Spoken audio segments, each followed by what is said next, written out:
I was looking around for different movies, what to go with, and I noticed Wing Commander. What? And I was like, oh shit, Wing Commander. Starting with the bar fucking low.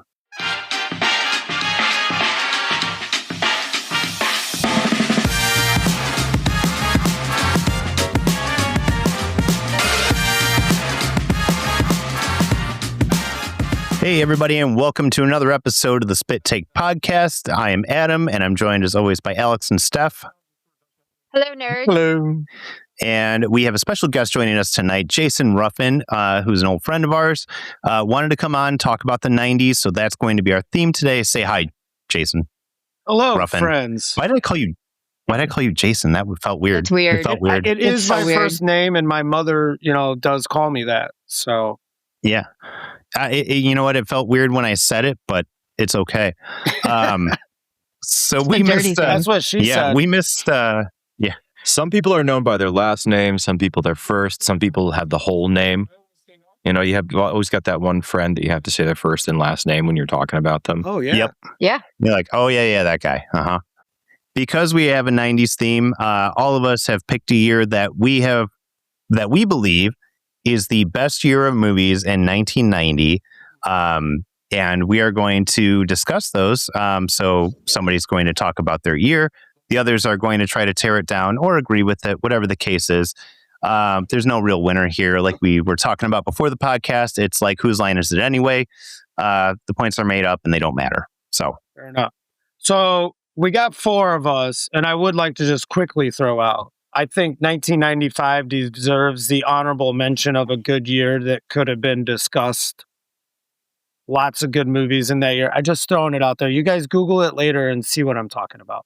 Yeah, if we Google it now, we're just going to go down some rabbit holes. Bad Yeah. boys. 95 had some great movies. Some Skittles. Some tropical fruit Right there. bubblicious. Oh, now I'm going to look it up. Delicious. And some Skittles. Okay, anyways. 1990 should start, right?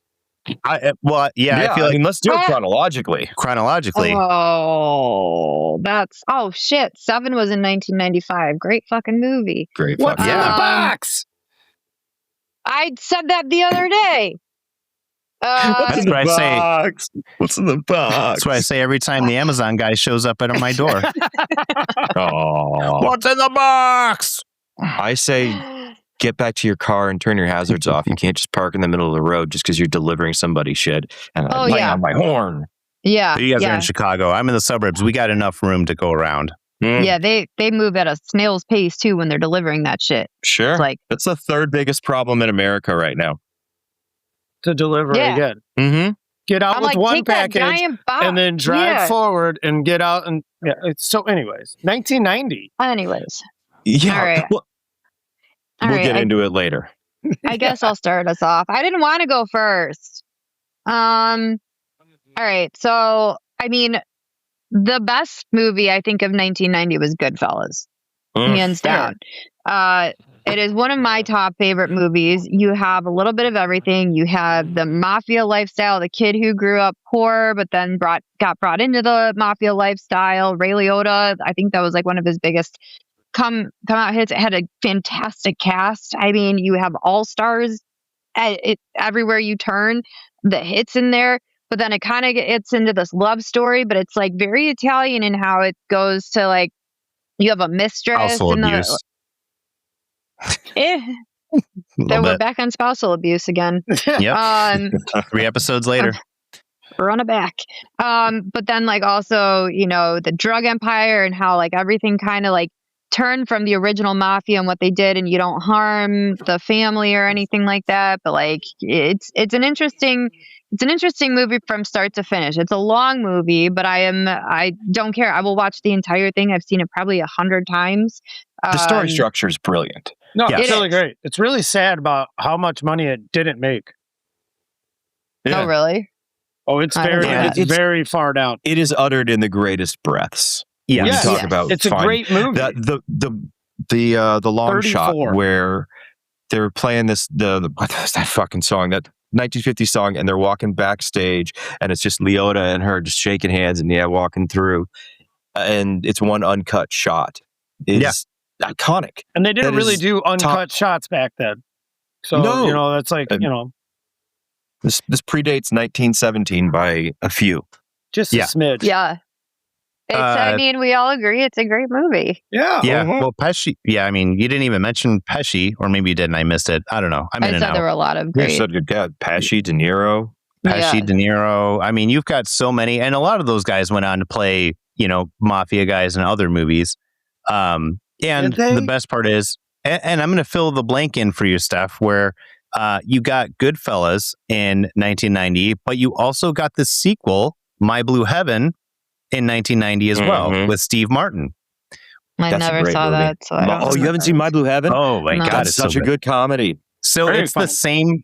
It's the same guy. It's based on the same exact guy, but it's after he goes into Henry witness Hill. protection. But it's a completely different tone. It's a comedy. It's a straight up comedy, but based on that character. But basically, what he does after he goes into witness protection. But it's got Steve Martin, fantastic movie. But yeah, and you don't know it's a sequel until like you read it somewhere, and you're like, oh, this is the same guy. So basically, after you watch Goodfellas, you can get into My Blue Heaven and be like, cool. So Steve Martin is Ray Liotta's character.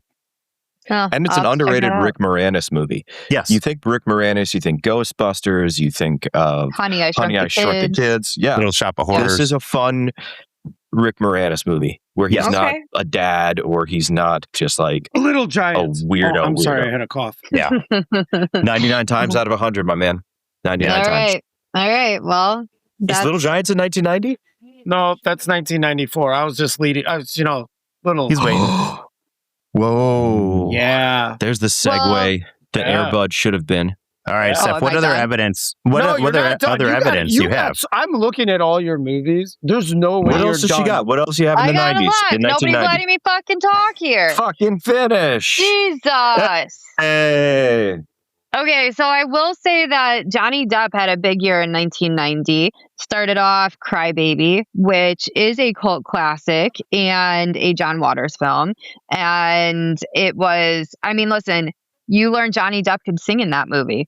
And of course, it was a parody of all the Greaser movies and everything. But like, you have Tracy Lords in there. You have, there's another big one. Adam, Isn't help Divine me. in that? Oh, Yeah. it was Divine was in a lot of, No, Divine Ricky was Lake. that one. Ricky Yes. Lake was in it. Yeah, Ricky Lake is in that. So it's like, it's a fun movie and it's just making fun of the 1950s or whatever. Willem Dafoe was in it briefly. Was was he? He was the prison guard. Oh, yeah. Yeah. The Sphinx Johnny Depp on the ass. Yeah. So you kind of have like, you have this fun kind of out there movie, which back then probably did not get a lot of praise, but has turned into a cult classic. But then Johnny Depp also goes into another cult classic as Edward Scissorhands. I just Okay, rewatched that. I don't know you necessarily have to call that a cult classic. I think you can just say classic, but It is a cult classic. I wouldn't call it a I cult. think it's a cult classic. He is dressed like a member of the band, The Cult. That's also So- I don't know. I just feel like it doesn't deserve cult classic. I think it's a classic, which is I just think giving cult it classic more depends high on- praise. What was its box office? That's the real question Yeah, here. the- And yeah, you that's guys the keep technicality, talking yeah. about it. I'll look it you up. also- okay, so you had Winona Ryder, you had Edward Mhm. Scissorhands. You had like a different genre, and kind of the 90s wasn't interesting. It had a little bit of a darker turn towards it because you had It come out. I know that's not a movie. yeah. It's the TV. made for TV movie, whatever. But it's still The worst it's a darker version of all of them. Fucking scary. It's scary. Do you know I still have never seen that one with Tim Curry because he played such a terrifying clown to me He's that I a refused to terrifying watch it. creature. Yeah. So like I mean, you Tim had Curry all can be these freaky. He was Yeah, brilliant. he did a great job. And then Tim Curry also, well, not in this one, but he was in Home Alone. He was in Home Alone 2, and Home Alone came out in 1990. I think that was the number one box office movie of 1990, to be quite honest with Okay. you. Okay. Edward Scissorhands was a actually, commercial it was success. No? Home Alone I was thought number that's what I read. 3. Was it Teenage Mutant Ninja Turtles?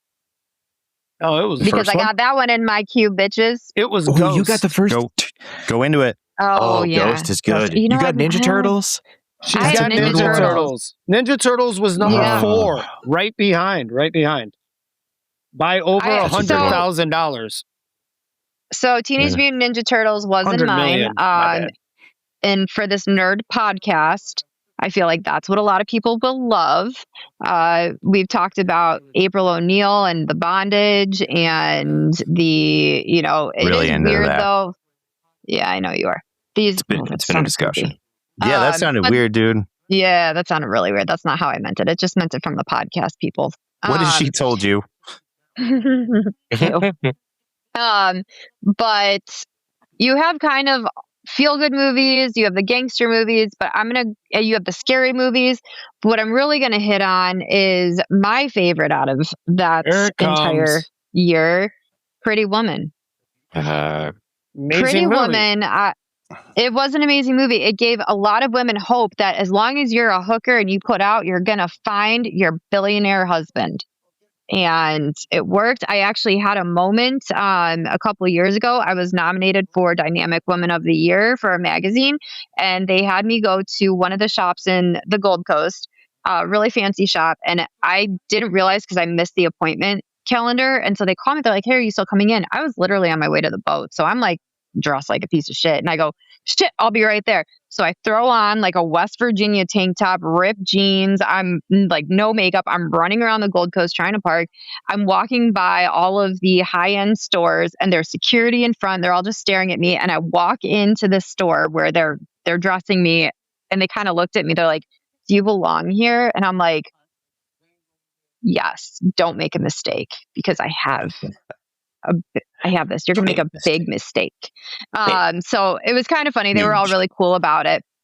But I just felt like Julia Roberts, she was an icon in the 90s and throughout the 90s. She did a ton of stuff. Still Richard Gere was, still an Mm-hmm. icon, but she hasn't done anything lately. But 1990s that was her decade. And she had a lot of great movies come out. And I just feel like she really played a role that empowered women, even though she was a hooker. And it sounds crazy to think that she was a strong female and she's like, "I'm going to do my own thing."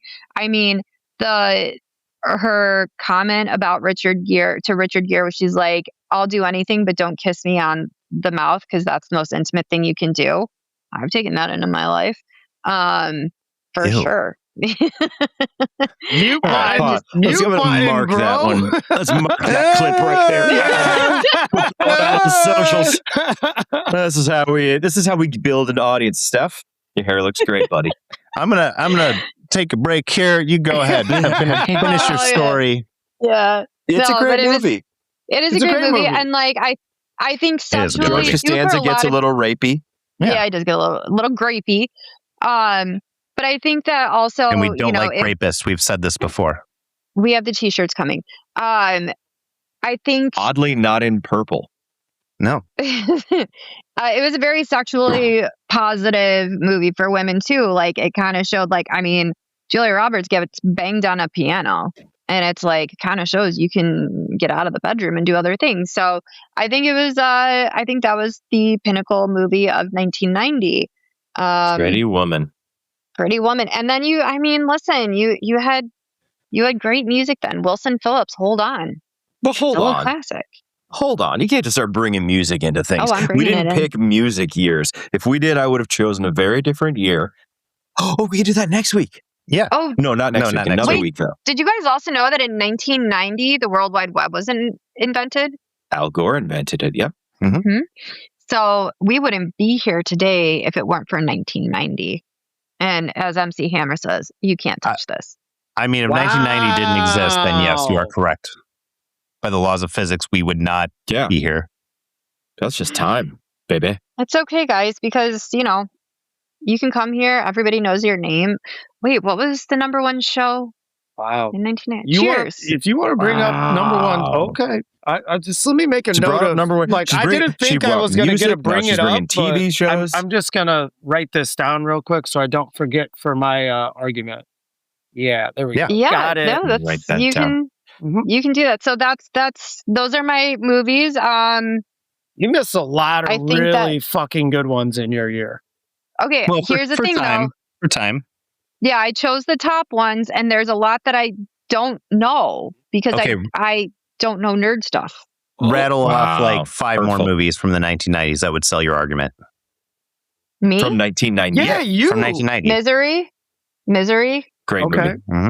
Stephen I've King. actually never seen it. Kathy Bates. I don't The know. Amazing I Stephen have the ones King. written Con. down. Okay. Well, yeah. We'll tell you 1990 who's was a in good them. year for Stephen King. If he had Misery and It. Yeah. Yeah. But I mean, there were a made bunch- for Fun fact, though, TV. It for made for Did- TV. Yeah. Yeah, it was made for TV. In Pretty Woman, her best friend I had the biggest crush on back in the day. Laura San Giacomo. Mm. You guys remember old Laura San Giacomo? Mhm. She played Kit Yep. in Pretty Woman. She was in the Stand miniseries on TV. She was in Just Shoot Me. Mm-hmm. Yep. Oh, Whatever happened to her? Loved her. David Spade. Mm-hmm. Love David Spade. That's Okay. late 90s, though. I'm looking at movies that I might have missed. Mermaids with Cher. Ghost, obviously. Dances with Wolves, I guess. I don't really. What do you mean you That was- guess? Didn't that win Best Picture that year? Yeah. I believe it did win Best Picture that year. Oh, I don't know. Don't take this Kindergarten shit, Steph. Cop with shorts. Oh, I mean, it's that not is a Thelma. great movie. I don't know a lot of these. I'm not gonna Kinder- lie. Days of Kindergarten Thunder. Cop was great. I've never seen that. His name, Tom Cruise went on a run Cole of great Trickle? fucking character names. Fucking What are you- Cole Trickle. What are you kidding guys me? even talking Days about? of Thunder. Did you ever see Cole Days of Thunder? Trickle. Oh, House So Tom Party. Cruise- I know House Party. oh, House Party's a okay. great movie. You would. Kid in Play. If you Steph, guys can't tell that we you have gotta see different Days of tastes in Thunder. things. It's Mm. super 80s. It is Driving Miss too- Daisy. Phenomenal movie. Oh, that's great too. I never Oh, saw man. that either. we already Jessica talked about. Tandy. We already talked about Born on the 4th of July. Mhm. Ernest Was that goes to 1990? jail. Arachnophobia. That's not John 1990. Candy. No, John Goodman. According to I saw what I'm looking Arachnophobia at, it in the is. theater. Oh, I know. Lord of the Flies. Oh, yep. Good one. Okay. All right. Good one. That's yes. Which That version was of it? fucked up. I don't The think I ever saw survival that. drama. The survival drama. But yeah, other than that, I feel like I named the ones that I knew. You guys Steel are talking about other shit Magnolias? that I don't know about. Oh man. No, that was Oh. in 1990. Oh, Steel Magnolias. I'll cry my eyes out. You put that on What? right now. Yeah. It's a great movie. No, You didn't do that was very good. 1989. Eyes out. That was 1989. Oh, somehow Google it got re-released. I'm just looking at the Because box I would have office. put that as my number one movie. Okay, You I'm have sorry. Dolly I'm sorry. Parton. I am slightly like, box office mojo. Boo you. Let me know that the movie wasn't released that year. According to you, it was. You know what? Mhm. It's funny you bring that up. That's a lot of my 1995 discussion is how untrustworthy the internet has become. Yeah. But we'll get there. Well, We'll I'm get sorry there. that my year invented it. Yeah. Oh, You and Al Gore can suck it. that's one way to go out. I That's mean, one way to the go internet was the Wild West back then because there was no regulation. You could see and do whatever you wanted. It was amazing. Yeah. I don't want to know what The you were whole doing thing- on our The whole family thing was computer. the dark web. Was he old enough to use Yeah. the computer in 1990? 1990. I was 4 years no. old. Yeah. Okay. Yeah, I was We didn't 4. get a No, you computer in the weren't. house but until like 95, 96. I was born in 86. Oh yeah. Okay. Sorry, I'm first of all, thinking- Steel Magnolia came out in 1989, so it wrapped Yeah, I said over that. into. I thought you said an earlier year. My bad. I'll shut up. She said 89 Okay. Yeah. because I thought All right. Batman Everybody's as soon got as her she said back. it. Okay, guys, stop ganging up on me. Yep. Yeah. Okay, Welcome to the It's a podcast. three-way tie. Let me I'll go into mine, and I've got a lot of movies to go through, but I'm only You going got to a good highlight year. the best parts. I do have a good year. What So- year is that? 1993. Great year of movies. So we'll start off with some of the comedies, and I'm not going to dive deep into all of these, but I want to state that some of these movies have shaped my sense of humor, and it has shaped who I am as a person. And I'll start with Hot Shots Part 2. Love it. Such a great movie. Such a great Charlie movie. Better Sheen, than dude. The Let's Hot go. Shots series was so much better. than so people Hot gave it Shots credit Part for. 2 to me is better than the first one. I agree. But it's Charlie Sheen playing Rambo, basically. Ryan Awesome. Stiles was in it. He was Yep. amazing. Mr. Bean was in it. Rowan Atkinson. Fucking killing it. And but such a funny movie, and like back They've in the tied heyday, my shoes together. Yeah, they tied my shoes together. But it was the heyday of parodies. It was so good in that time, because the other one I've got is Robin Hood Men in Tights, which is a Mel Brooks classic. It's probably like the last really good movie that he did. There was Vampire in Brooklyn, I think, that he did, which was okay. History of the World Part 2 was but Robin Hood Men in Tights is another favorite of mine, mostly because of Cary Elwes, because he's the man. But they parodied Dracula Dead and Loving It. Dracula Dead and Loving It. That was the one, not Vampire in Brooklyn. That was the Eddie Murphy movie. Yes, but thank still you. A good movie. Still a good movie. But Robin Hood Men in Tights, it was so funny, and it's one that I could watch anytime it's on TV. And again, that's like the kind of humor that shaped my life. Mel Brooks, Monty Python, that sort of thing. That's just kind of silly, and they just don't make parodies like that anymore. I'm hoping Scary Movie 6 is going to be good. The trailer was looks good. like it's going to be. I know. I'm excited. I also feel like I have to give you an opportunity to not leave out a big name from Robin Hood in Tights. Dave Chappelle. Thank you. Yes, there was Dave Chappelle. I was also going to say Patrick Stewart. He was in there. Oh, he was in there. Yeah, he was in that. It's good to be the king. Good. Yep. Yeah. And of course, Richard Lewis, who was the king. The Producers on Broadway. I haven't seen it yet. I've never seen it. I'm sorry. I've seen the movie. I've never seen the Broadway. Well, I was trying to think of like late stage Mel Brooks that was still good. And you're totally right. He dropped off after Men in Tights. Dracula Dead and Loving It sucked. Life Stinks, I think he did, or something like that, was not very well done. Alex, your brain is but he ridiculous. did The Producers. History of the World. I said your brain is ridiculous. Yeah. Oh, I'm sorry. No, like in a good History way. of the World. Yeah. History of the World Part 2. There were moments that made me laugh. Kumail Nanjiani's part in there, and I think I've brought it up on this podcast 3 or 4 times because it's the funniest bit that they did, was when he was trying to sell the Kama Sutra to these publishers or something. But like the funniest line that he has is because he's trying to sell a book called Kama Sutra because it's about sex positions in soup. And he's like, it's the Kama Sutra. He's like, it's sex and it's soup. He's like, when I'm not going slurp, slurp, slurp, I'm eating soup. It's just like his bit in there was just the funniest. And I thought that was hilarious. But a lot of misses in that one. But another good comedy, Coneheads, which was one of the few good SNL comedy movies that came out. The Ladies Man. Ladies, yeah. I love Ladies Man. I love Night at the Roxbury. Yeah. I love Ladies Man. Coneheads was great. Chris Farley was awesome in that movie too. Yeah. Chris Farley was great. Dan Aykroyd was great. Everybody. Jane Curtin in there. Jane Curtin. But it was a fun movie that they took from like a sketch that was, I think, mildly popular, and they actually ran with it. It was good. I liked it.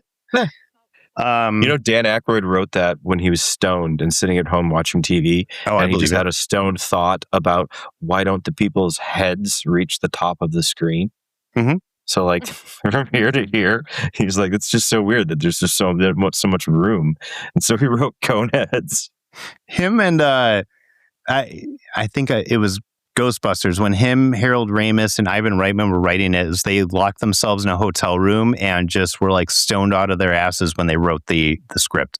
When they did the rewrites and stuff. It's so amazing. That's when marijuana was good and musy. Yeah, I know what? Thank you.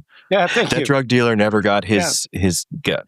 There have been probably some really, really good drug dealers that have just died in obscurity when we should be celebrating them. There should be a statue built to the guy who sold weed to Dan Aykroyd the night he wrote Coneheads, or to the guy who gave all the coke to Bret Easton Ellis. It's like, he wrote it, I hope but I gave him the drugs that let him write it. I hope he listens to this podcast. I really do. If you ever watched Dan Aykroyd, So if you ever watch Dan Aykroyd and like interviews and stuff, that dude is out of his mind. Mm-hmm. But he's a bit of a goof. Dude, he's crazy. Like his parents were so like spiritual, really cool held seances in their barn. It does, doesn't it? Yeah. What a weird little fucking vodka bottle. But a good Chicago guy. I mean, he's from Canada originally, but good Chicago guy. He loves Chicago. So some other movies, fantastic movies. Falling Down with Michael Douglas. Mm-hmm.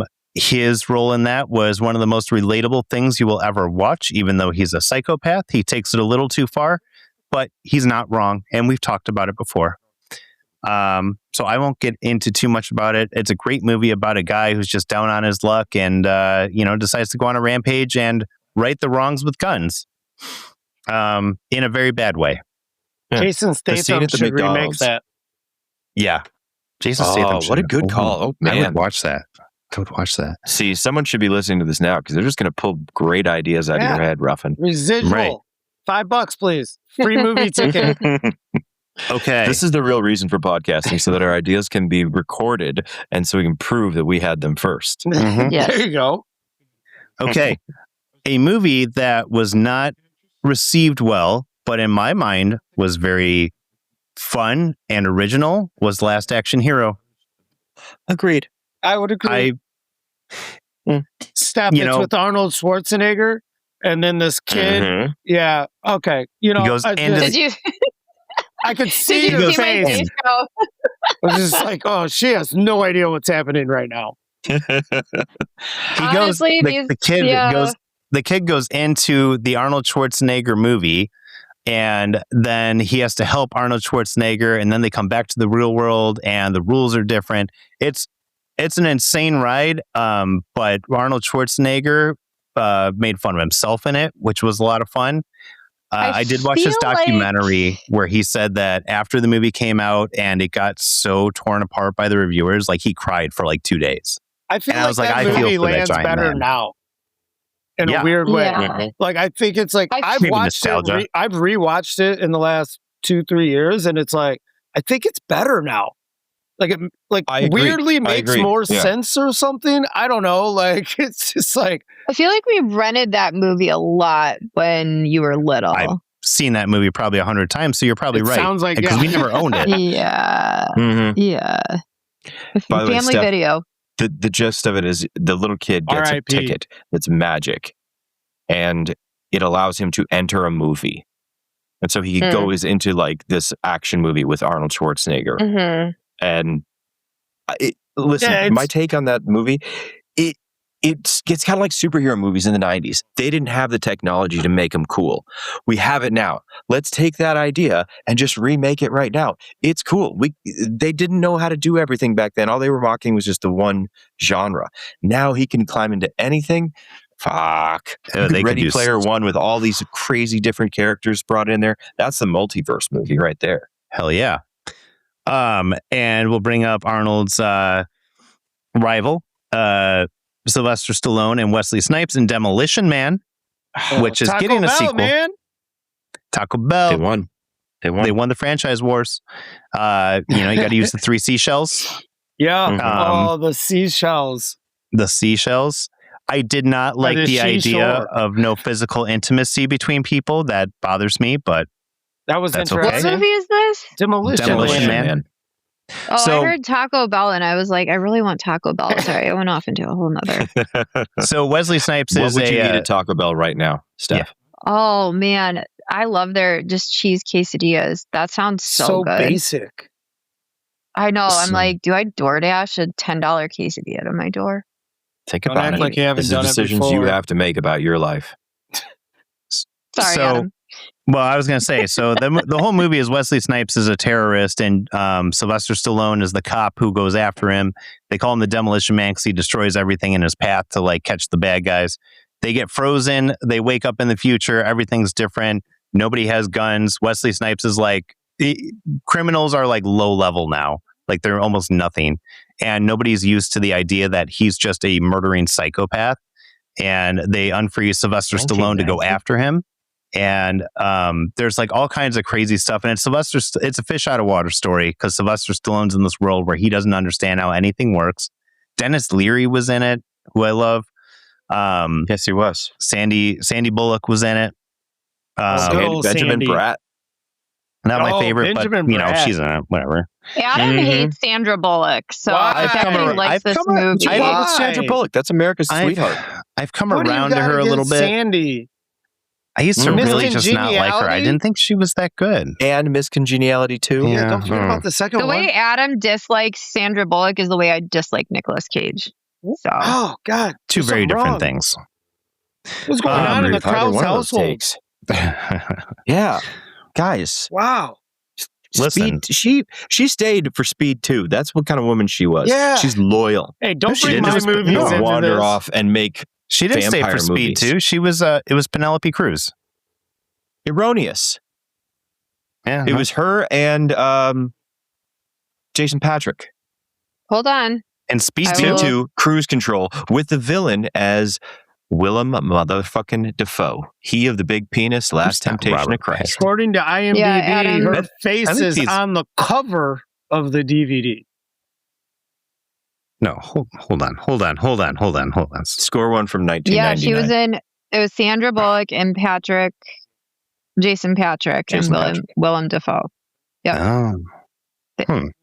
So you are She's wrong. Loyal. Okay. All right. Fair. I think that technically loses a point for 1999. Why did I think that was Penelope Cruz? Because Penelope Cruz is hot too. And that loses a point for 93. Cruise Control. That's probably where I got it. Oh, there's the collection. Yeah. My brain does weird things sometimes. I've seen so much stuff that I can't remember all of it. That's fair. But speaking of Patrick's, Wayne's World 2, Robert Patrick revived his role as the T-1000 in it, and Wayne's World 2 in general was a great movie about Woodstock, which is our home state, even though it was filmed in California, clearly. But great movie. That was, again, Michael Myers' heyday. He was doing good. Tombstone.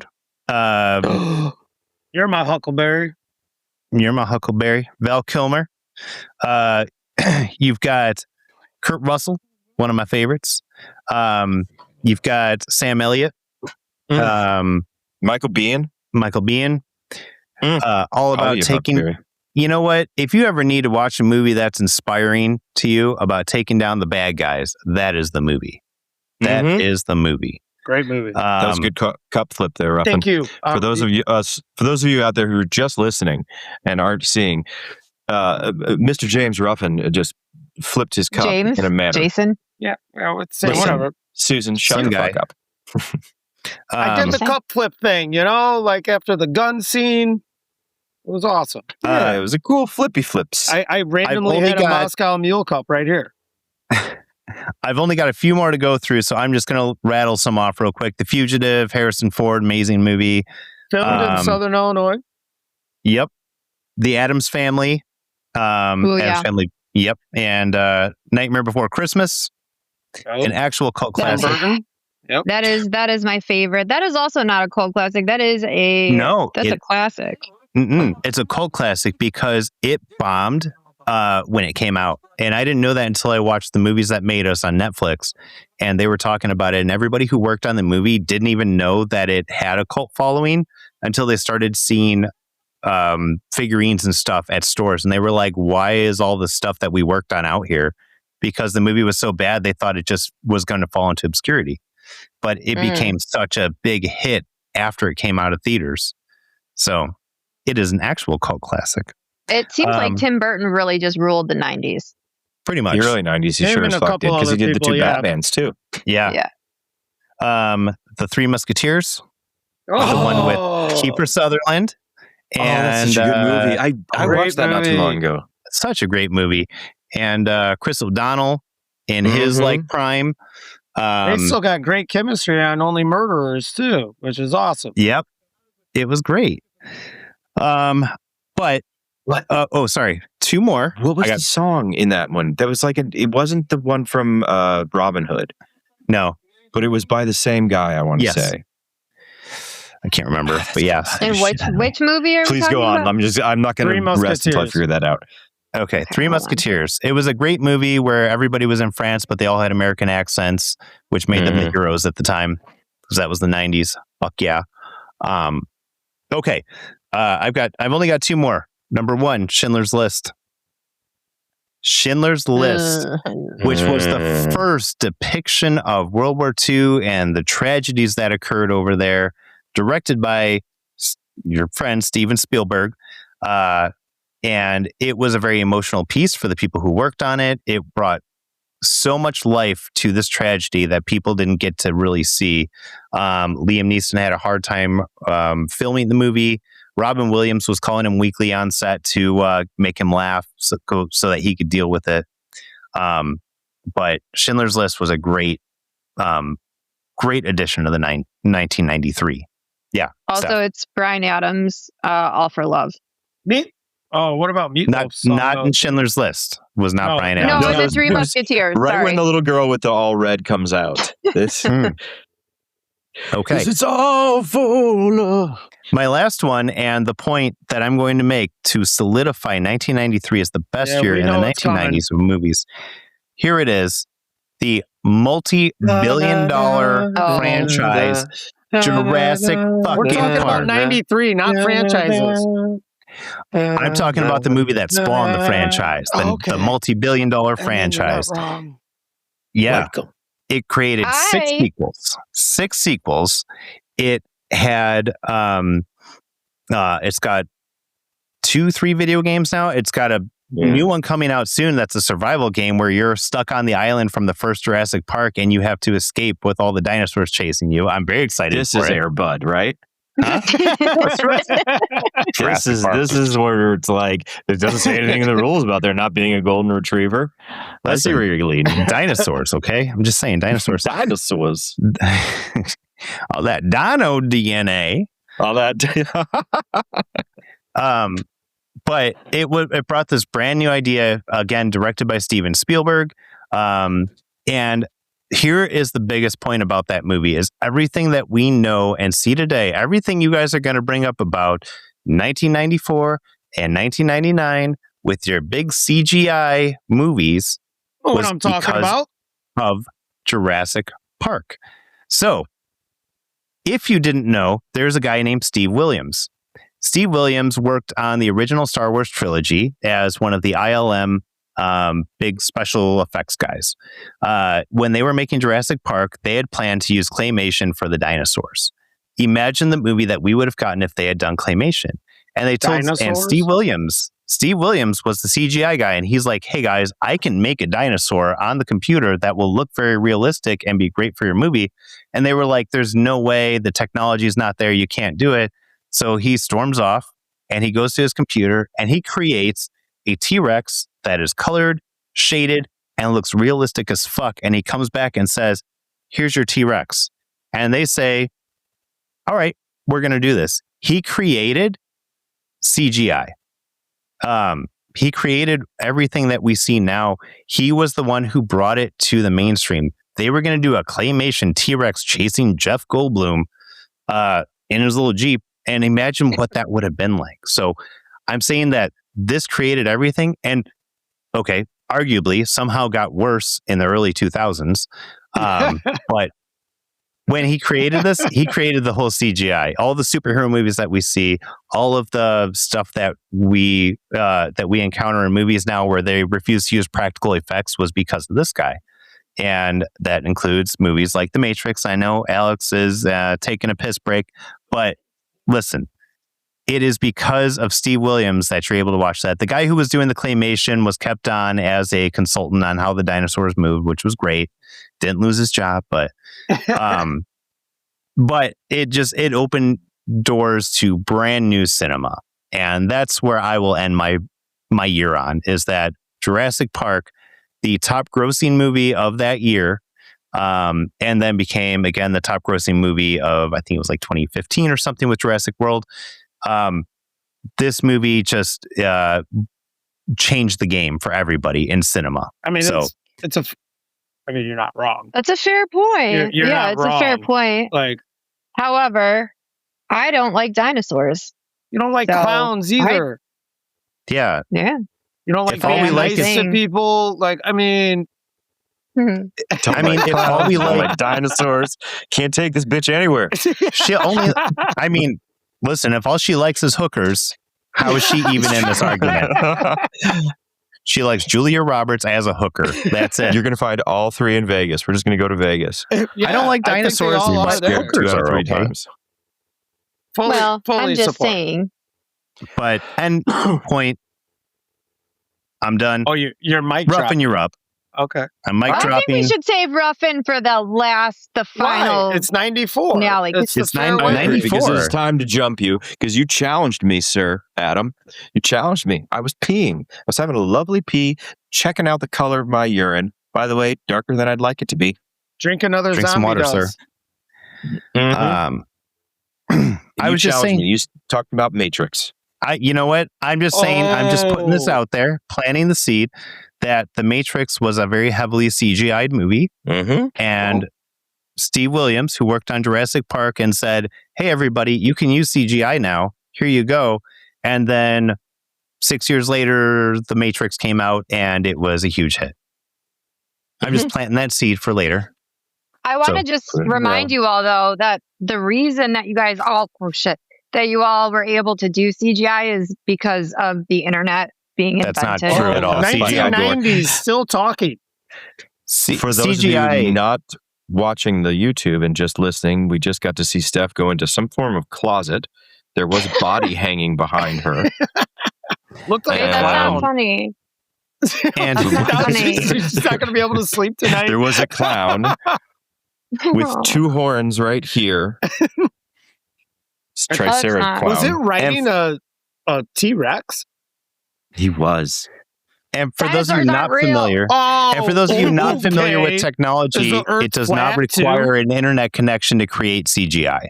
That is done locally on your computer. So your argument is invalid. Just talk to the 1990s thriller Disclosure about how great CGI is. And I believe that came out after Jurassic Park. I think Disclosure... So you guys didn't really change much. You definitely didn't change The Matrix. But they were probably produced at the same time and came out around the same time. So they were like, we didn't even know yet. So 1993 is inadmissible of bad CGI because it was created in mid-1993. So a lot of movies were already done and on the editing floor. So anything moving beyond that, 94, 95, 96, 97, 98, 99, CGI, is all thanks to Mr. Steve Williams. And Al Gore. Tim Curry was also in the Three Musketeers movie from 1993. He was Cardinal He was Richelieu. the bad guy. Richelieu. Yeah. I said Richelieu.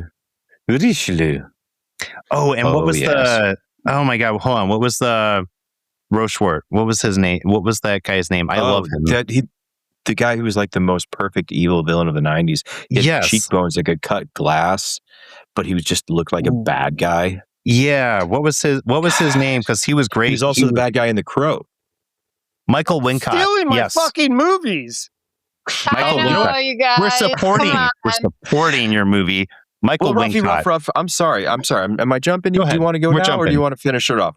This is on you. You are the guest. I mean, it is 94. It's only fair. And I personally I just need to start 1994 out with something specific. This is just to end Stephanie's 1990 talk. She's not allowed to talk anymore after this. So in 1994, I have a great, I don't know if you want to call it CGI, but a great animated movie called The Lion King. Hakuna Matata, guys. Animation. Hamlet with lions. Guys. But I also have props, so I'll try to explain out the props for the listeners. Oh, come on. We don't have to bring this up. I have my original copy of The Lion King. Well, maybe you should explain our history. Okay, first of all, Stephanie and I have known each other. DVD? This is a DVD that Stephanie borrowed from me back in college. He's calling me Stephanie. I'm in trouble. Yeah, okay. Yeah, exactly. It's your Christian name. So she actually returned it to me 12 years later. It was like a couple months later. Let's just talk about how it's a couple. Where'd the note go, Gina? Oh no, I lost the note. What's in the box? What's in the box? Where'd the note go? I had a note. She wrote me a note. It was in here with $20 saying she's sorry that I lost your DVD. I hope this helps. I totally had. Oh, here it is. I got it. And it does say 12 years. I have the note. Oh, I can't read that. Yeah, I understand. I am an asshole. You spelled asshole with the dollar signs. Some Kesha move right there. $20 and lost the actual movie. It was probably scratched anyway. Well, you kind of gave yourself an out, but in your apology, it has been 12 years. It's 12. It says 12. No, sorry. You fucked on this one. I remember this. I'm such an asshole. So You're just, Kesha hole. God. I wanted to start with a little prop. That being said, we'll jump in the correct way. So in 1994, what? Do you have an argument back, Stephanie? No? Well, did we just make Stephanie speechless? The thing is, you brought receipts, literally. I have receipts from the early 2000s. It was Carbondale. A lot of things got lost, including my dignity, and it's probably with the DVD. Oh. So, well, if I ever find the DVD, you'll get your dignity back. I probably have one in That's a search. my DVD collection. I'll give to you. Oh, fair enough. But before she was too busy not kissing people on the mouth. Yeah, exactly. Because a pretty woman. But before I get started, I'm gonna have a quick shot of Malort.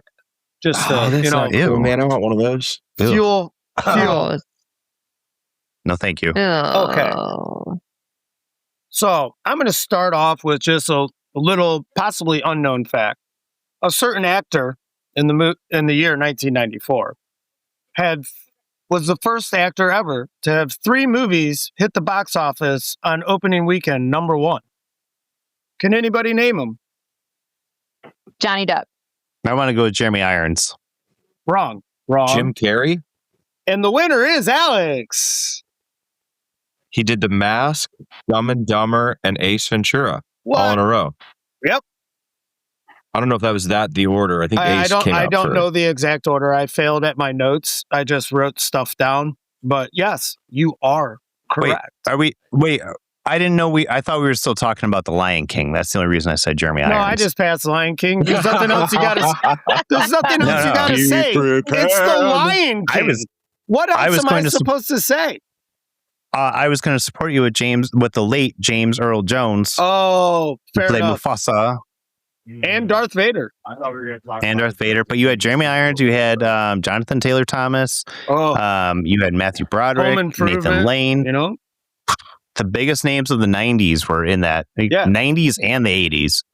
I think we should just move on from The Lion King. Oh, okay. Somebody butthurt? Wow, sounds like somebody's done talking about The Lion King. Why? Yeah. Is there something we need to know about you and Nathan Lane? He's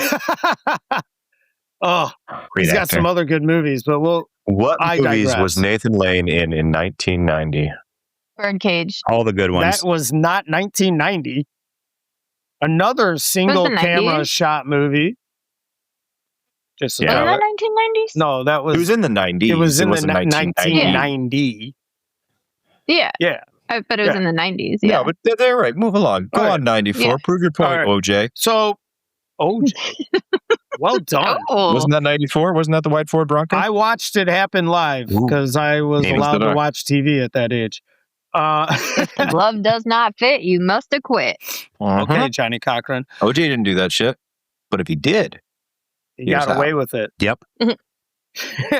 So out of the Jim Carrey movies, I'm going to probably make an unpopular opinion of out of those 3, what my favorite is.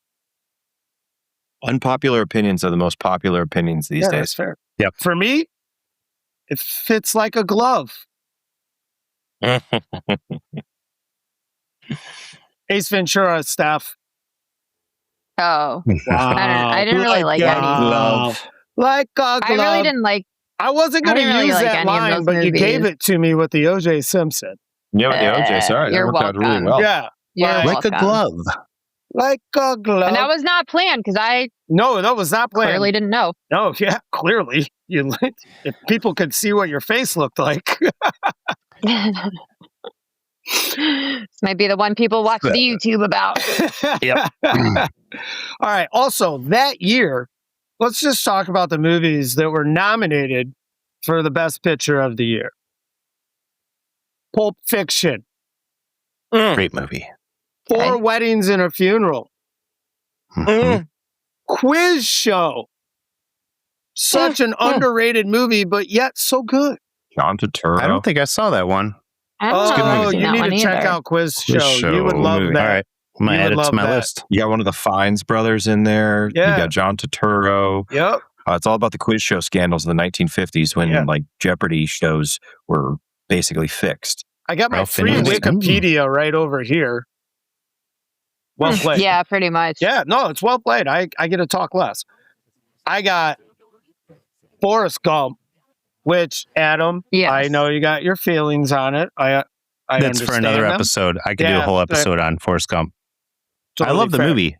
I mean, Oscar winner, Forrest Gump. I'm just saying Zemeckis back in the 90s and 80s was, his theme was very clear. That's all I'm going to say about that. Very fair. Very fair. And then Johnny's a whore. Last movie nominated. The greatest movie of all time. Shawshank Redemption. It's a good one. It's a great That's movie. tough to argue against Shawshank Redemption. Yeah. I mean, Rita Hayworth. Come on. She was a star. Brooks was here, man. Morgan Freeman oh my God. was here. Say Wataneo. But Brooks was here. Like what? Like that was probably the toughest scene in the movie for me. Like old man Brooks just wanted to go back with his bird. I mean, he was institutionalized. Yeah, completely. And then the way Andy fought so hard for that kid, especially knowing that kid knew who killed his wife, it's just unbelievable. And then to top it off, a lot of people don't know this. I got a funny feeling you all do. Stephen King wrote that. Oh, yeah. Yeah. It's referenced in multiple books and movies. Yes. We are big Stephen King fans in this. Yeah, you walk right into a Stephen King nest. That's fine. I'm in the nest. I'm cuddling up with you guys. I'm so happy I found you. When Welcome to Derry came out, we talked about it every week. I still need to watch. I didn't finish that. I still need to watch. It's so good. I have a wife that is not going to be a big fan of a scary TV show. Like a movie. Here's the thing. You can tell Gina, I am terrified of clowns, but the show was so well done that I watched it intently and I enjoyed it. There were parts where I closed my eyes, but I watched it. I cried. I laughed. I rooted for people.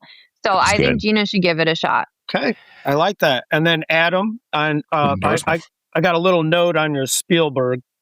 I had Spielberg that year too. He produced the Flintstones. I can't even say it with a straight face. Not an argument. Can't say it with a straight face. This is a counterpoint. Yeah, I don't know who's winning on this one. Yeah, Wait, the first Flintstones was pretty good. Like I'm trying to lighten the mood a little bit. I thought that would, that's funny. I mean, John Goodman was I saw great. it at least twice. I saw it. Okay, another Rick Moranis movie. I'm going to try to, I'm just going to try to rattle a couple off like Adam did, but hit some points on them. Clerks. Oh. Not even supposed to be here today. I don't even think I need to say anything else. I already spoke about some of these. I don't know how I do this. I'll hold this one for a little bit. Let me switch. Hold it. He's got a notebook, y'all. I got a notebook, y'all. True Lies, my friends. True Lies. Oh, That's a great movie. Jamie Lee Curtis. Don't talk about her in True hot. Lies. That's not allowed to talk about men at our age about that. It's just. I'm wearing my gray sweatpants just to think about that conversation. Gross. Hey, you got a gross to him. Eyes. He gets to send one back. He had one earlier. Oh, I missed that one. I'm just going to spitball a couple real fast. We don't need to really talk about it. The River Wild, Kevin Bacon, Meryl Streep. What do you mean? That's a good one. Natural Born Killers. Cliffhanger on the River. Stephanie. Yeah, fair. Natural Born Killers, got it right there. You Oliver already Stone brought classic. up The Crow, which R.I.P. Brandon Lee. Like, what an amazing movie. And since how we're allowed to talk about music, top-notch soundtrack. Because that's back in the day when you had to buy soundtracks to get a free mixtape. Because we didn't have, downloadable music and just could listen to anything you you want. Spotify. Yeah. That was before Napster. Yeah. Yep. Good old Napster. LimeWire. All those things. I'll do this one for you, Steph. 8 Seconds with Luke Perry. I love that movie. Right? I don't know Great. that one. That's a good soundtrack. The There's Chris Ledoux all over that. You don't know the bull riding movie with Luke Perry? Oh, that's sad. That's really sad. I'm looking at the soundtrack for The Crow. Where are you from, now. Ruffin? Huh? Where are Dwight, you from? Illinois. You know 8 Seconds. What she said. Is that a little town? 4,000 people. That's why you know it. Yeah, I'm from a little town in Texas. That's why I know 8 Seconds. That movie played at our one-screen cinema for a couple weeks. We also had Friday night was movie night. We rented 2 movies at the local video store because we didn't have a Blockbuster. Hey, we Family had that video. too. We had family video. We had an account there. We had literally local owned. I couldn't even tell you the name of the place. Like Hollywood Video, I'm pretty sure. Yeah, we had Hollywood no chain rental places. None of that. You know what? I bet you your Lion King DVD is in Hollywood Video, and I put it in the wrong DVD case. Ooh. Well, I'm just kidding. I think the government owns it now. Somebody thought they were opening up right? Cult Classic. I know. Thank God they went bankrupt. They couldn't come after me. Yeah, that's great. I also have Interview with the Vampire. Dude, Kristen Dunst's breakout role. I mean, Brad Pitt, so Christian pretty. Slater, Tom Cruise. I mean, all-star cast. All-star cast. And then that's how you end it. No. That's the one. He's not there yet. I'm not there yet. I don't know how you can beat that. I'm did you see ending Queen of the with Damned? like my favorites. Like I'm just gonna let it be. I got I got Blue Chips, which is my only battle against Varsity Blues. Like that's all I got. Like NIL days. This is that made the future for NIL. Shaquille O'Neal, Penny Hardaway, taking all that money to go play at a college. I mean, it's just Nick Nolte playing the most Noltiest character he's played. Obviously, just channeling his inner Bobby Knight. Oh God, I think he even wore sweaters the entire time. I think he did actually. A blue sweater with the yellow collar underneath, right? Like something like that. Yeah, I think you're right. I just don't understand these kids today. I might save a movie of mine just to compete with Alex's pre-video going in. I don't know that it's gonna go over as well. There's 2 movies that I'm hoping that you mention by the end, and I'll see. If not, I'm gonna. Well, obviously, got to mention Speed. Iconic. Not the one I was thinking. Fun fact: Sandra Bullock not in the movie Speed. Not at all. Not the first one either. No, did not appear. Shut the fuck up, any of them, you motherfuckers. That bitch is slow. And then obviously, I have to mention Major League 2 because I got Joe Boo on my shirt. Oh, Joe Boo. Not as good as the first one. You know, you lose Wesley Snipes, you get a great Omar Epps. But not the same. Not the same. We already talked about Dumb and Dumber. I got a movie that I personally really still love, still own the DVD. Surviving the Game. Oh shit! Ice-T's movie.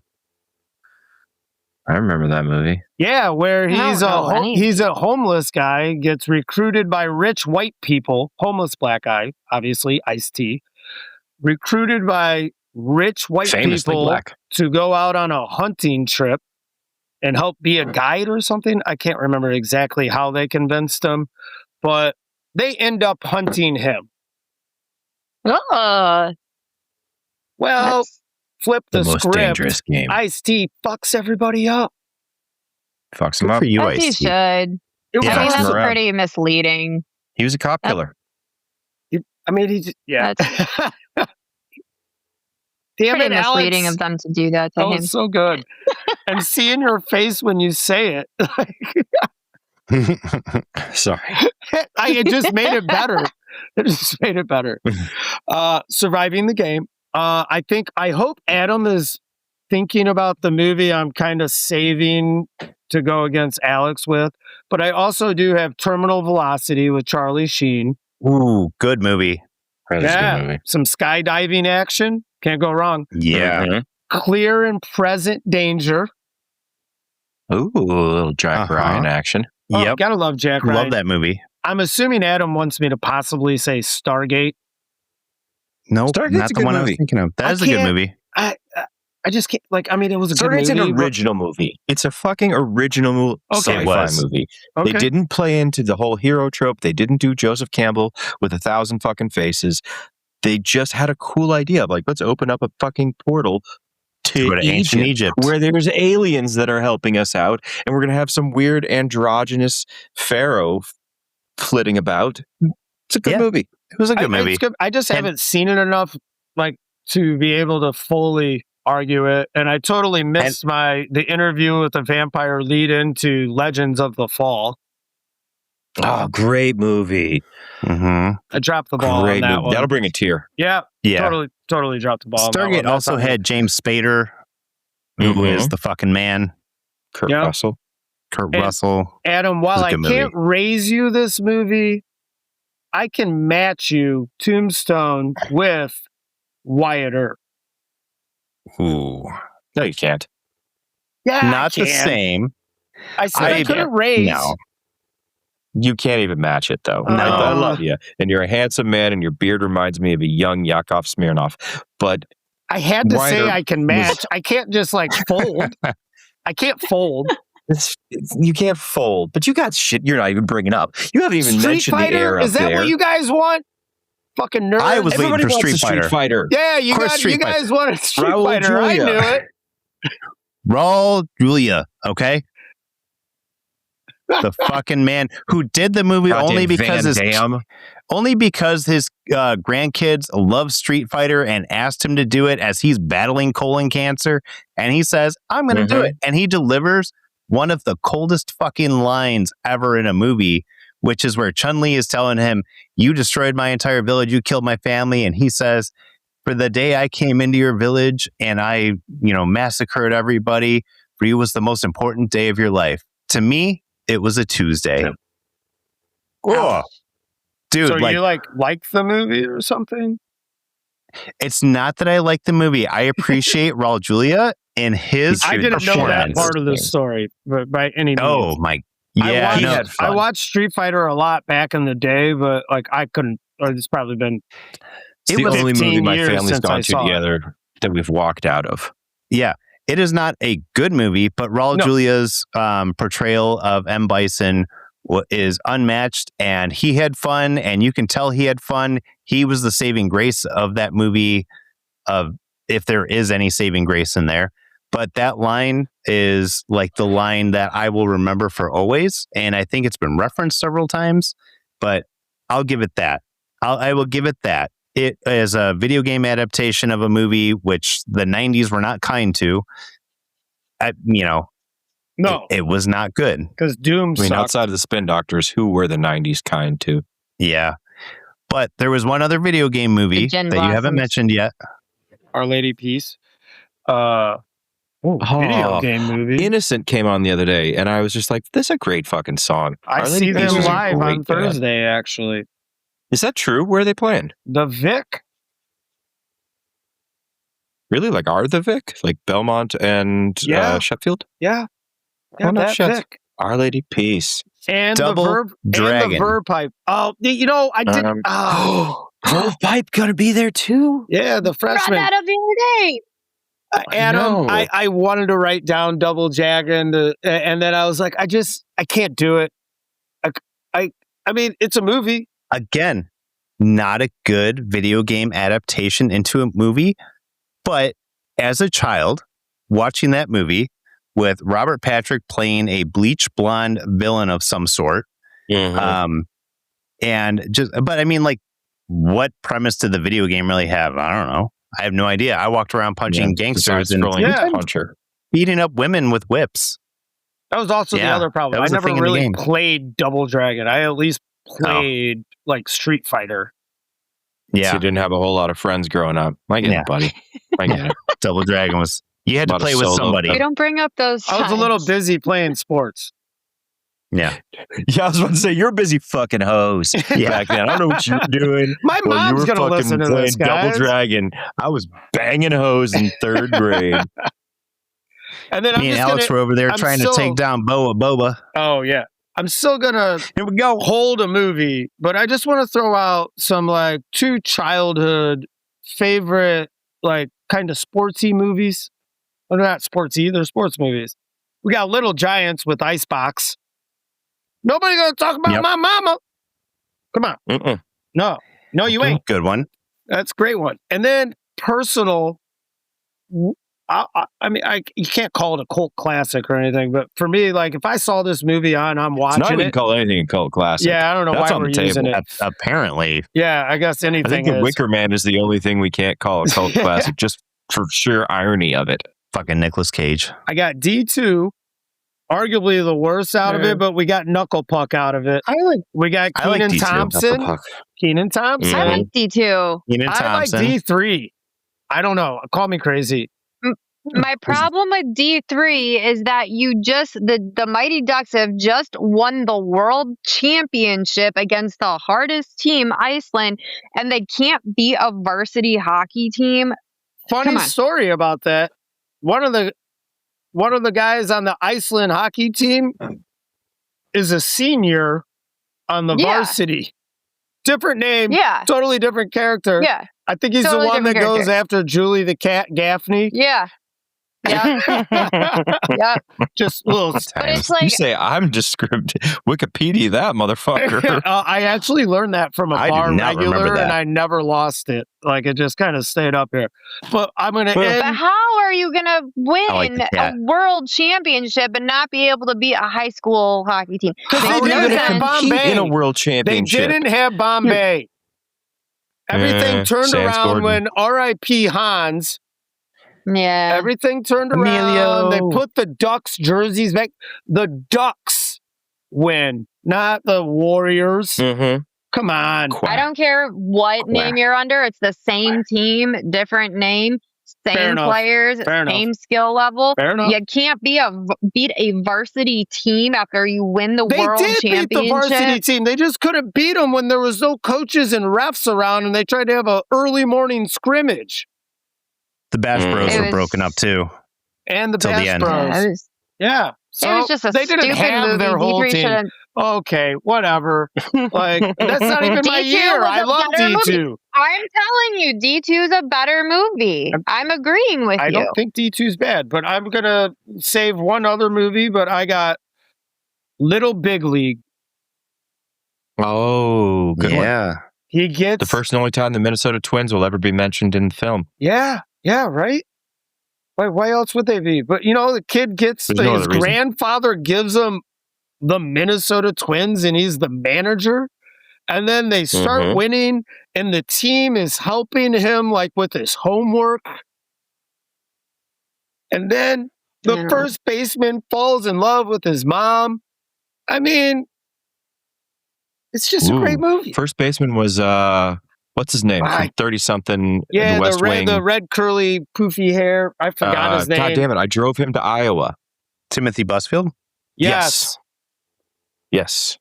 Was Tony Danza on that team? Who was Tony Danza? Thank you for saying Tony Danza, because I could end with Angels in the Outfield.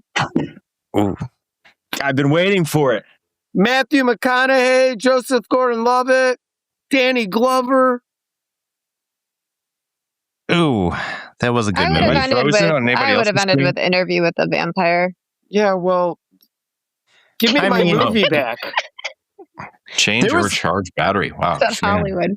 There was a weird time where sports were only won by like supernatural abilities, and that was the 90s. That was one of the years. That was the 90s. You had Angels in the Outfield. You had Air Bud. You had Flubber. Rookie of the Year, which was 1993, Williams. And I didn't mention it. Didn't one of the Teen Wolf movies come out in the 90s? I think it was the second one. 80s. How did the second one? I feel like the first one was 80s. Teen Wolf. Teen Wolf was 1985. Teen Wolf 2 was 1987. So no, not in the 90s. No, so we're not allowed to talk about it. And just Steph, because you brought up a TV show, 1994 started Friends. I know. Which I actually, arguably, a lot of people now think is one of the worst TV shows, but it's just embedded into us. Yeah, it's just embedded into us that it's a great show, but it's really not. It is. It's a great show. A great show. Also, don't let let's be realistic. The Office is considered great and everything, but you go back and watch it and hear some of those jokes, and you're like, "Oh shit!" Oh yeah, and that's the I think part of it is the reason. That's why they're funny. This is the first time people have seen it, but it was different worlds. Right. Yeah. It was a different. Yeah, you could do more and say more and not get canceled. Now, half of that shit you'd be like, nope, you're out. No, you're right. Like Friends would not be on the air. The Office would not be on the air. No. Parks and Rec wouldn't be on the air. Yeah. Rewatching The Office, I'm like, oh, that didn't track very well, but it's still funny because it did back then, and that's how we grew up. It was a different way of growing up. Our humor was different. People now are so offended by every little thing. Back then, we were not offended. Oh my God. I thought there was somebody in my kitchen. I can still be offended and find something funny. Was it a clown or possibly a dinosaur? Oh my God. No, I moved my flowers in by the heat, and I was like, what the fuck is that? I thought it was literally somebody in my kitchen. It's flowers. They're really tall. Just flowers. It could be the clown in your closet. Yeah. I don't really have closets in here, so I'm not worried about that. All in. I'm going to save one more because I want to make an argument against one of his comments. Mm-hmm. Oh, it's a great movie to use. I just want to save it. But listen here, guys. It's been fun. It's been great. But 1999 is the mountaintop. And you all fucking know it. I'm not going to talk to you about American Beauty. I'm not going to bring up The Matrix. I'm not going to get into the fact that we returned to the amazing Star Wars universe with The Phantom Menace that taught us all about geopolitics. And say what you will, and it's very fun to shit on The Phantom Menace. But since they've retconned it all with Ahsoka and with the Clone Wars and all the Bad Batch stuff, it makes more sense, and it's fine, and it's watchable. And yes, Jar Jar Binks is ridiculous, but that's not the point right now. Jar Jar was heartfelt. Toy Story. He was. And he was very possibly a Sith. He was. Well, yeah, wasn't that established? Mm-hmm. Okay. Listen, I don't know if it's ever been fully established. It should be. It should be canon. I was looking around for different movies, what to go with, and I noticed Wing Commander. What? And I was like, oh shit, Wing Commander. Starting with the bar fucking low. Yeah. Freddie Prinze Jr. and Matthew Lillard. Can only go up from here. Matthew Lillard. I do love me some Matthew Lillard. Yeah. So it sent me down a rabbit hole, and I was like, oh man, I remember when Matthew Lillard and Freddie Prinze Jr. were everywhere, and they were the bromance of the 90s. And so I got onto ChatGPT and I started talking to it and working on this. Cheater. Writing something out.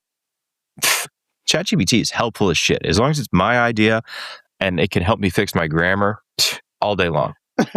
Fair on the grammar. Dear ChatGPT, write Ruffin an email telling him to go fuck himself. I think you just bullet wrote points and several things will be bolded. I can't wait to see which ones are bolded. It'll be a trip. It'll be an adventure.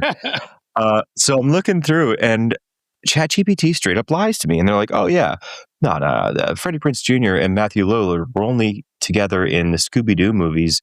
And horrible movies. And that's wrong. But that's in the early 2000s, and we'll have to argue that another time. The Scooby-Doo movies were fantastic. That is the most pristine casting you've ever seen. Every single person in that movie was cast perfectly. Anyways. Young man, if my camera weren't off right now, you'd see a stern face. Young man? Aren't I the oldest person in this group? Possibly. Yeah. We don't know yet. I'm very old. I graduated high school in the 90s. So, okay. Your I was on the year edge. specifically. 2001. So the oldest in the group. Got it. All right. Old man then, motherfucker. I'll switch things up. Hey, Grandpa, take the onion off your belt and listen. I'm just going to drink some more Malort. Yeah, boy. God, I'm super jealous of you. I would love a shot of Malort right now. All I got is this fine-ass zombie dust. 1999. So ChatGPT's out here lying to me that Summer Catch didn't exist. Summer motherfucking Catch. We all remember that. I love that movie. Valderrama and love that movie. Jessica Biel. Oh, love that. And movie. Matthew Lillard. Such a smoke show back then. Oh my God, Jessica Biel when she gets out of that pool. Yeah, she's still a smoke show. Oh my God, what a great fucking I'd let her buy movie. me dinner. I kind of want to go watch that when I'm done. I do love that movie. The point of it is ChatGPT was lying to me, and I tried calling it out multiple times. And I was like, ChatGPT, what about Summer Catch? And they're like, oh, yeah, I guess that movie was there too. But really, it was just Scooby-Doo and Wing Commander. And I'm like, the fuck it was. What about She's All That? And ChatGPT's like, oh, yeah, I guess She's All That exists. She's All That came out in 1999, guys, along with American Pie. Do I? Oh, American Pie. You want me to call Thomas right now? Summer Catch came out in 2001. Inadmissible. It did. It doesn't matter. They were still in the movie together. That's what I was talking about. I feel like you're talking about a lot more movies that aren't in your year. Oh, I'm talking about ChatGPT. Okay. I'm talking about the robots rising up against us. Matrix. We don't even need to get into it. Okay, I see what he's doing here. You don't see. No, I don't see you because your webcam doesn't work. Oh, listen. The Mummy came out in 99, my man. Brendan Fraser. Brendan Fraser's having a resurgence right now. It's not just because he's the ghost in the new Scrubs show. He is killing it in like The Whale and whatever that other terrible movie was recently. So he's killing it in whatever terrible he was in Doom was? Patrol, yeah, which was great. Doom Patrol. No, whatever. The point of it is, the Mummy's back.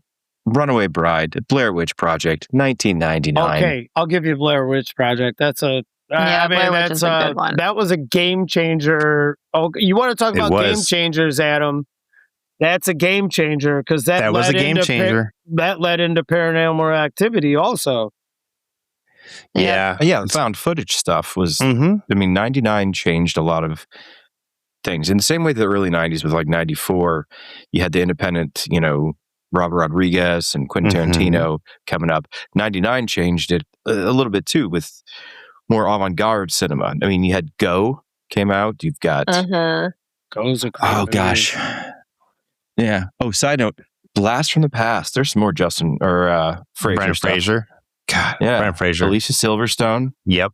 Oh, that was a shit movie. Ooh, I like that movie. I think I have a Brendan Fraser with Alicia Silverstone. She bothers me. I'm still mad about that stupid Christmas movie she did, and just. Oh yeah. Is that because you didn't wear pink on the right day? What Christmas movie? Did you not wear? She had a Christmas movie that came out this year. That's not Alicia Silverstone. That's Clueless. Oh, that's fair. Yeah, not Mean Girls. I got the Scout for Brendan Fraser. Just saying. Oh, that's fun. Albert Brooks. Yeah. Brendan Fraser always struck me as he would be a good athlete. I mean, dude is like 6'4". He's a big boy. Did you ever see him in Gods and Monsters with Ian McKellen? He was ripped. No. Yeah. McKellen plays the director, Whale, I think his last name, who directed the Frankenstein movies, like the original ones. And he's an older gay man, and he's just kind of like closeted himself and going a little bit wacky. And Fraser plays his gardener coming back from the war. And they have this weird dynamic where McKellen is both in love with him, but also wants him to kill him and turns him into like his monster, like a metaphorical sense of his Frankenstein's monster. Fucking brilliant movie. Haven't seen that one. Have to watch that. Yeah. Office Space came out in 99. Oh yeah, great movie. Were you talking about My Frankenstein with Robert De Niro? Say again? Were you talking about My Frankenstein with Robert De Niro or a different one? No. Okay. Different one. I'm jumping around on movies right now. Yeah, I was just curious because I have a Frankenstein in '94, so I was just curious. I always thought that was a weird casting of De Niro as Frankenstein because he's supposed to be an imposing character. Peter Boyle was the best Frankenstein. Peter Boyle, best Frankenstein. Peter Boyle was easily the best Frankenstein. He put on the Ritz. Lock, Stock, and Two Smoking Barrels. I mean, that brought us to Jason Statham that we all love now. Yep, Guy Ritchie. Gotta love Guy Ritchie. Makes great movies, especially with Jason Statham. Yeah. Snatch, one of the best movies ever made. It's up there. That's a fun movie. There's a lot of really fun things about that. The problem with Wing Commander I had was the technology didn't catch up to it. I mean, yes, you say your dinosaurs brought us forward in the world, but in Wing Commander, it really still looked like a video game. It was a low-budget movie, and we know CGI was expensive. Oh, here we go again with the CGI. They spent all their money on Matthew Lillard. Yeah. You can't get the team up of Lillard and Prince Jr. without spending a little bit of coin. Statham and Ritchie are still doing it. Wrath of Man. Mm-hmm.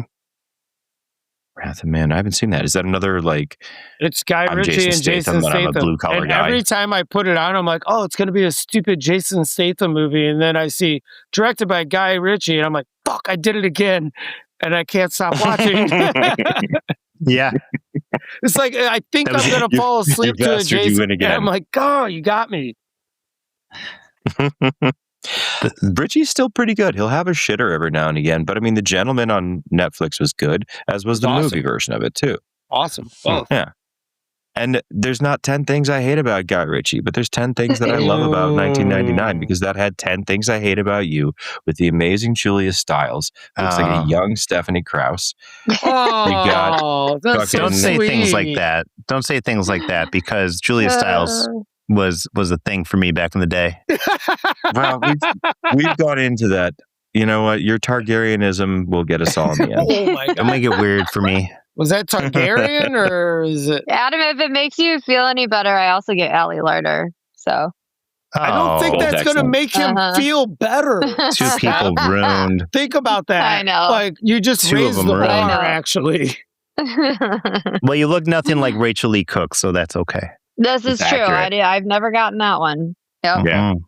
She is. But I mean, 10 Things I Hate About You had our man Heath, who's sitting up there ripping. Best Joker ever. Yeah.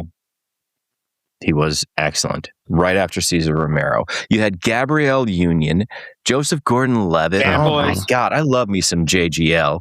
David Krumholtz. Everybody in that movie went on to at least be a name down the line. Oh, for sure. I mean, that's basically Taming of the Shrew, right?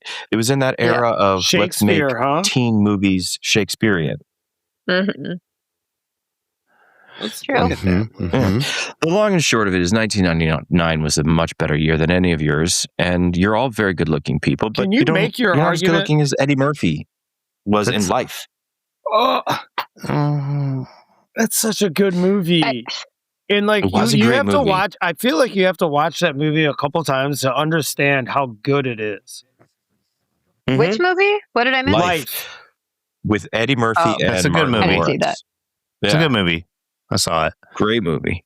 Election was in 1999, so you're seeing a little bit more of Matthew Broderick coming back, seeing Reese Witherspoon being a little bit more of a dramatic actor, Chris Klein being the same goddamn character in every single movie. He changed it up once, didn't he? Mm-mm. He was a bad guy in something recently. What was that? Something I probably didn't see because he probably sucked at it. His stepkid's nightmares. I don't know. Sorry, Chris Klein. Sorry. I'm sure he's a wonderful person. Yeah, I'm sure he's listening. Yeah. He is listening. They all listen. Everybody does. They're just Google searching their names. In which case, I hope that Seth Green hears me say that Idle Hands was a fantastic movie in 1999. I loved Idle Hands. That was Idle Hands. That was a great movie. Seth Green's a great actor. He's been in a lot. Can't Hardly Wait. It was super weird. Entourage. Oh yeah, he was hilarious on Entourage. Seth Green plays himself very well. He can take the piss out of himself. Yeah. But, I mean, in Idle Hands, you have Jessica Alba as she wasn't a manic pixie dream girl, but she had that pixie haircut before the manic pixie dream girl phase of the early 2000s. Mm-hmm. You know? Long and short of it, 1999 is better than everybody else because in no other year did they have a sequel to The Brave Little Toaster. Sure, one other year they had The Brave Little Toaster, but we're not all going to be Jesus Christ. Some of us just want to be Matthew, Mark, Luke, or John. You know? Oh my God, that's great. I'll give you that. Yeah. That's all I got on 99. What? I think I won, and I think I don't think so. Yeah. I think that's going to be up to our fans. But also, debate me, bitch. Let's dance. Can you make your argument that you wanted to make? I saw your lead-in video. You left out one. I got notes on it. But that was his plan. This is a podcast, not a pod monologue. Oh, is that how that works? What about your Adrian Grenier shit talk? Well, it wasn't shit talk, but like, what about that? No, I was complimenting. He's a very good looking man. No, I know he is. Drive Me Crazy. Great movie. Cool. I'd like to raise you, like, because like I felt like it was like we're talking about like somebody that was famous singing at the time and also did a movie. So I'd like to, Britney Spears. Yeah, but yeah. Tupac Above the Rim. Oh wow. Uh-huh. See, I was a poetic justice everybody guy myself. forgets how good of an actor Tupac was. He went to Juilliard. Tupac was a fantastic hip hop artist, but he was also just like an entertainer. He went to Juilliard. He's a trained fucking entertainer. Oh God, the man was amazing. If Suge Knight wouldn't have had him killed, life would have been a lot better. Yeah, I said it, Suge. You're in jail, bro. I think Tupac's still alive. Oh, you're one of them. Yeah. Is that what your tarot cards tell you? Maybe it's Tupac coming through. I don't know. As much as I like some of those movies in 1999, I don't think that in any way they added extra value to future cinema. That is my argument against 1999. I mean, didn't add anything to. I mean, Adam, you're a good-looking man with a very large penis, but you're wrong about this. What did it bring to Wild us? West not only added to the cinema lexicon, oh my God, the amazing world of Will Smith. Smith's worst movie, Wild Wild West. I think the only thing 1999 added was I graduated high school ideas. No, it's not an addition. It was future ideas for the spank bank of young men. I think that's what they added. My darling, there's never an end first of all, I'd to like that. to just say there's always something new. If we're going to talk about young men spank bank, True Lies has some spank bank in there.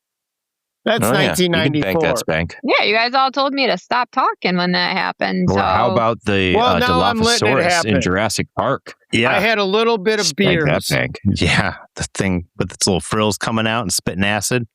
That thing, yeah, spit on that thing. You know what's fun? We've gotten all through this, and we haven't even said the two words that are most important to us all. Good night. Cheers. Girl. No. Varsity Blues. I was waiting for you to say it. I wasn't going to rain on your parade. Oh, dude, I got no parade. I'm just out here talking about how ChatGPT lied to me about Summer Catch. That's fair. All right. About Air Bud taught a generation to not follow the rules. 1999, America, 9/11 was bad. Yeah. Yeah. I mean, yes. 9/11 was bad. That is true. Forget. I'm going to go pee again. You guys talk it out. Varsity Blues. Varsity Blues. I will give you Blair Witch. I will give you that did bring the found footage genre you that we know now. Owe him a little, like, if you're going to make that argument. Yes. that one, but was it also overplayed a little bit? Paranormal Activity was good. Well, they used what Blair Witch did and made it better.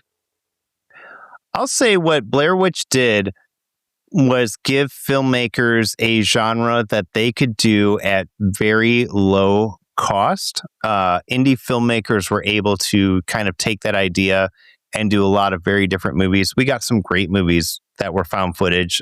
Chronicle, great movie. Good movie. You do, like I said, you have the Paranormal Activity. The one that I wish, and this is not in the 90s, but the one that I wish that had taken off was the, I want to call it body cam footage. There was a movie called Hardcore Henry that was from the perspective of the hero. And it was pretty good. It was a lot of fun to watch. If you get motion sickness, it was probably a tough one to watch in theaters. Wasn't Doom one of the ones that kind of started that too, though? It did do that. That little segment that it had in there, terrible movie, but that little segment in there was really cool. But Hardcore Henry did it way better, and it was just like basically put you in the hero's position. It was fun. I liked it. But Paranormal Activity, I feel like, was something that tried something new. It worked, and it worked to a point where people were sending letters to the families of the actors and saying, like, sorry for your loss, because they didn't know that it was not like an actual like movie. They thought it was like actual found footage. Well, and the Blair Witch actors hid out for a while, so people didn't know if it was real or not. And then they emerged, I think, during their premiere, and they're like, "No, we're alive." So it was a very, I think, if I remember correctly, brilliant marketing. Absolutely. Yeah. Especially like you're like that low budget, like amazing. Yeah, like super amazing. Yeah, and before we get into Varsity Cloverfield, Blues, things like that. Cloverfield is a great movie. Another found footage. He didn't go into the argument I also wanted, but like I just wanted to pull out the amazing comedy with Jeremy Piven, David Spade, George Clinton, PCU. Don't be that guy. I brought out PCU. It's like the 90s version of Animal House. And if you haven't seen it, I highly recommend. Adam, you would love it. Okay. Steph, you would probably resonate with it and hate it. I do like Jeremy Piven. Adam, you've never seen PCU? No, I haven't seen PCU. I've never seen PCU. So Jon Alex, Favreau. it's me and Jon Favreau. What, like, I mean... That's the movie that coined the don't wear the t-shirt of the band that you're going to see. True. Exactly. God. Alex, let's just get Alex is a wealth of knowledge. Let's just get drunk together and just like spitball together. We'll own anybody in an argument. Oh, Jake Busey was in it. Nice. Yeah, it's a great movie. All right, I'm gonna add it. Absolutely fantastic. Listen, we got to start winding this down here, kids. Yeah, Varsity Blues we're time, rocking right? in. Varsity Blues is a great movie for a lot of reasons. Now, it's a great soundtrack, and I had that soundtrack when you had soundtracks on CDs in your car. I already made that comment. Nice Guys Finish Last, Hero. Did you? Yeah. Sorry, I was probably peeing. Great soundtrack. Ali Larter's Smoke Show. You got Amy Still Smart, is. who, by the way, Adam, have you watched Stargirl? Yes, love that show. That was really good. It was very good. Ruffin, did you see it? I've seen Stargirl. Yeah, I liked Joel it. I thought it was really well done. And Amy Smart was in it. And I was like, you held up really great, Amy Smart. And I saw your boobs a long time ago. They were good. They were nice. I saw your boobs multiple a times. long time ago. Wow. I mean, how long ago was Road Trip?